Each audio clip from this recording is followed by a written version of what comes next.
Assalamualaikum warahmatullahi wabarakatuh. Perkenalkan, saya Novi Susanti dengan NIM 20002057. Saya dari Prodi Administrasi Pendidikan. Pada kesempatan ini, saya akan mempresentasikan video tentang mata kuliah Manajemen Humas dengan dosen pengampu Dr. Hanif Al-Qadri, SPD MPD. Pada kesempatan ini, saya akan mempresentasikan tentang public external dalam public relation. Baiklah, langsung saja kita masuk ke pembagian pertamanya, yang mana external public relation ini adalah khalayak yang berada di luar organisasi itu sendiri. Yang mana public external inilah yang pada akhirnya akan menjadi sasaran hampir pada semua kegiatan public relation. Yang akan menjadi sasaran akhirnya ialah public external itu sendiri. Kemudian menurut Suhandang, public external dari suatu perusahaan atau organisasi minimal terdiri atas yang pertama, first relation atau hubungan dengan pihak first. Yang kedua, government relation atau hubungan dengan pihak pemerintah. Yang ketiga, community atau hubungan dengan masyarakat sekitar tempat di mana organisasi atau lembaga kita tersebut berada. Kemudian yang keempat, supplier relation atau hubungan dengan para rekanan atau pemasok dari barang yang akan kita hasilkan. Yang kelima, customer relation atau hubungan dengan pelanggan ataupun pengguna jasa yang menjadi target dari perusahaan kita. Kemudian yang keenam ialah consumer relation atau hubungan dengan konsumen. Yang ketujuh, education relation atau hubungan dengan bidang pendidikan. Dan yang kedelapan yaitu general relation atau hubungan dengan masyarakat umum. Selanjutnya, pada pembahasan ini kita cukup membahas 3 hubungan yang harus dijaga oleh public relation ini. Yang pertama yaitu first relation atau hubungan dengan pers. Yang kedua, government relation atau hubungan dengan pemerintah. Dan yang ketiga, customer relation atau hubungan dengan customer. Baiklah, yang pertama kita akan membahas tentang first relation atau hubungan dengan pers.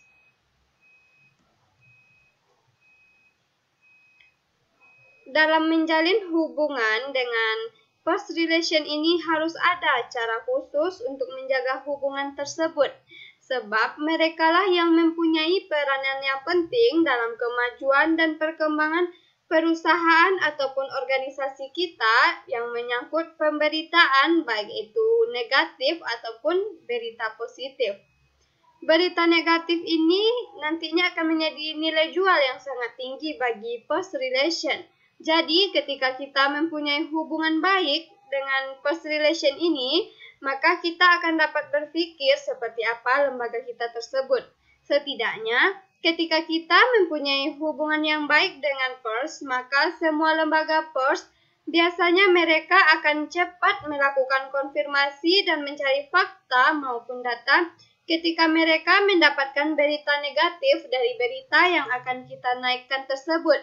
Sehingga kita bisa meluruskan kembali berita tersebut sebelum berita itu naik.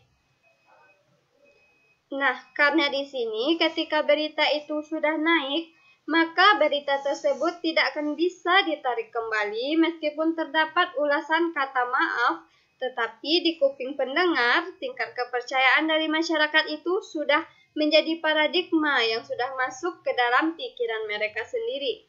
Maka, seorang public relation harus bisa menjaga hubungan baik dengan wartawan, jurnalis, media cetak, media elektronik, maupun media sosial. Baiklah, yang selanjutnya, hubungan public relation dengan pers ini terbagi dalam 2 kontak. Yang pertama, hubungan kontak formal, yaitu hubungan antara lembaga ke lembaga atau dari lembaga ke persnya. Yang kedua, hubungan kontak informal, yaitu hubungan dari lembaga ke pers ataupun wartawan. Seorang PR harus memiliki kemampuan komunikasi interpersonal yang baik. yaitu bagaimana membangun relasi melalui komunikasi yang baik, bagaimana membangun kepercayaan daripada wartawan maupun jurnalis. Sehingga di sini kemampuan komunikasi oleh seorang PR haruslah dijaga dengan baik, atau seorang PR ini haruslah mempunyai kemampuan komunikasi yang baik.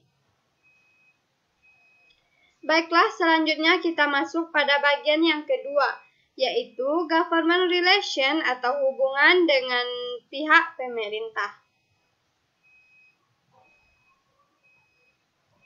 Nah, dalam kegiatan public relation ini, pemerintah sangatlah penting, meskipun tidak terlibat secara langsung.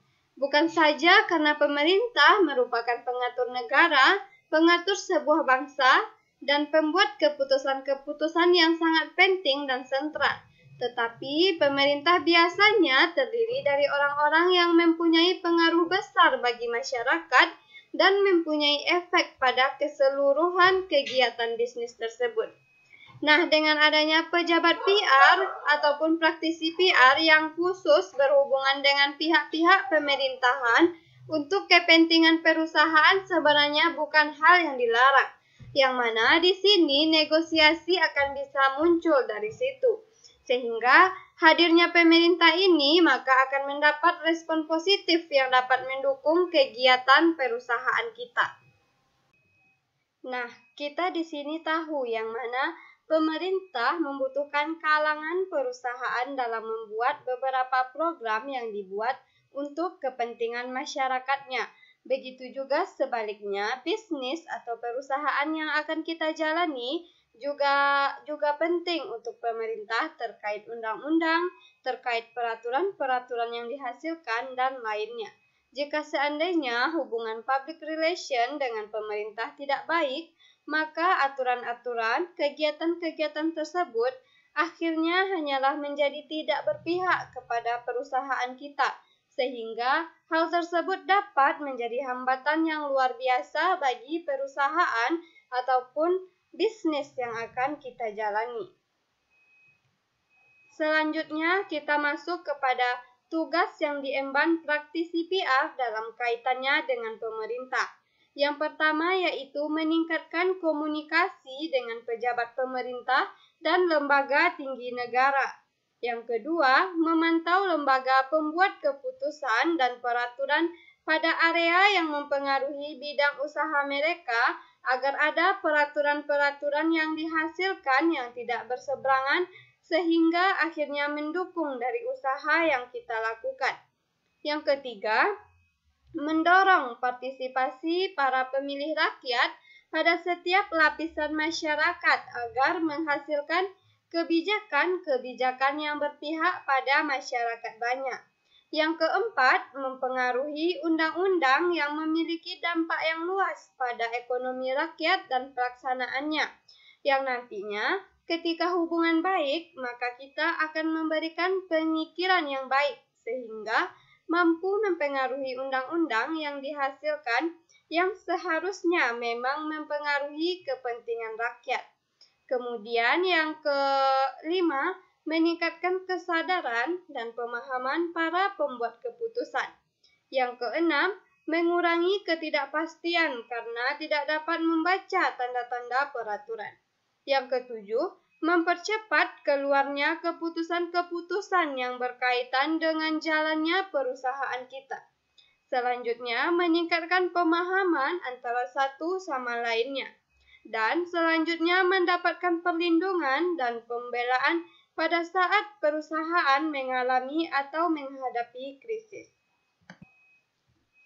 Nah, selanjutnya kita akan membahas tentang arti pentingnya hubungan yang harus public relation bangun dengan pemerintahan. Yang pertama yaitu, kebijakan pemerintahan yang tidak tepat bisa membuat perusahaan menjadi persoalan atau perubahan biaya yang tidak sedikit, bahkan biaya yang tidak terduga besarnya melebihi biaya produksi, di mana pajakan yang tinggi dan lain sebagainya, sehingga kondisi ini dapat mematikan gerak perusahaan kita ke depannya. Kemudian yang kedua, undang-undang ataupun peraturan yang dibuat dan dihasilkan oleh pemerintah dapat membuat banyak pembatasan-pembatasan yang tidak kita inginkan bagi ruang gerak perusahaan kita. Sehingga dengan demikian, hubungan baik dengan pemerintah menduduki posisi yang penting karena perusahaan dapat memberikan fakta dan bujukan kepada pemerintah, parlemen, untuk melindungi bisnis perusahaan yang kita bangun ataupun organisasi yang sedang kita jalani. Selanjutnya, kita masuk kepada fungsi government relation itu. Yang pertama ialah predictable, yaitu agar masa depan perusahaan dapat diprediksi jalannya, dapat diprediksi bagaimana kebijakan-kebijakan pemerintah sangat menentukan bagi keberlangsungan perusahaan, sehingga kita tahu arah dan tujuan kita akan sampai di mana. Yang kedua, accountable. Berarti kondisi perusahaan harus dipertanggungjawabkan. Yang ketiga, legislasi. Berarti kaitannya dengan peraturan perundang-undangan, pendekatan terhadap eksekutif dan legislatif, agar kebijakan pemerintahan dan perundang-undangan yang dihasilkan bisa menjamin masa depan dan kelangsungan hidup organisasi yang sedang kita jalani ataupun perusahaan yang sedang kita jalani. Kemudian kita masuk pada bagian yang ketiga atau bagian terakhir, yaitu customer relation atau hubungan dengan customer. Hubungan dengan customer relation ini ialah meningkatkan loyalitas, mempertahankan pelanggan lama, mencari dan mendapatkan pelanggan baru, kemudian memperkenalkan produk-produk kita dengan kualitas yang memang ada jaminannya atau menggunakan bukti bahwa jaminannya tersebut memang benar-benar bagus. Customer adalah tujuan utama dari perusahaan manapun, karena customer lah yang akan memanfaatkan produk perusahaan kita sehingga perusahaan kita tersebut mendapatkan keuntungan. Ketika layanan tidak baik ke mereka, maka mereka akan mudah berpindah ke perusahaan lain sehingga mereka tidak akan memakai produk ataupun jasa yang kita kenalkan lagi. Kemudian fokus utama customer relation ini yang pertama ialah kepuasan pelanggan, yang mana PR harus menilai bagaimana kepuasan pelanggan tersebut. Yang kedua, untuk memperkenalkan produk, yang mana PR dapat memperkenalkan produknya kepada customer relation.